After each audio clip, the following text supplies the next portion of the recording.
একদিন এক ছোট বালক রাসূল সাল্লাল্লাহু আলাইহি ওয়াসাল্লামের দরবারে এসে বললেন, ইয়া রাসূলুল্লাহ, আমি অনেক ছোট, কিন্তু আমার মধ্যে অনেক খারাপ অভ্যাস আছে।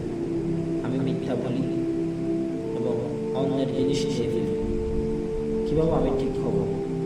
রাসূল সাল্লাল্লাহু আলাইহি ওয়াসাল্লাম স্নেহ করে বালকটির মাথায় হাত বোলালেন এবং মুচকি হেসে বললেন, তুমি এখন অনেক ছোট, তুমি যদি এখন থেকে প্রতিজ্ঞা করো তুমি কোনো মিথ্যা বলবা না, তাহলে তোমার খারাপ অভ্যাসগুলো এমনিতে চলে যাবে। বালকটি অবাক হয়ে বললেন, ইয়া রাসূলুল্লাহ, আমার তো আরো অনেক খারাপ অভ্যাস আছে, মিথ্যা না বললে কি সব ঠিক হয়ে যাবে?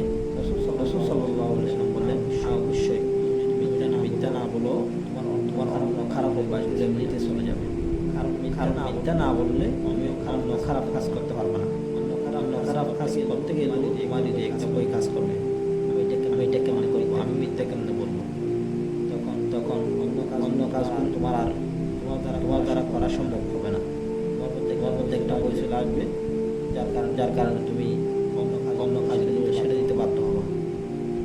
ঠিক বালকটি একদিন অন্য জিনিস নিতে গিয়ে তখন তার মনে পড়লো, আমি যখন রাসূল সাল্লাল্লাহু আলাইহি ওয়াসাল্লামের দরবারে যাব, তখন জিজ্ঞেস করলো, আমি কি জবাব দেবো? আমি তো মিথ্যা বলতে পারবো না।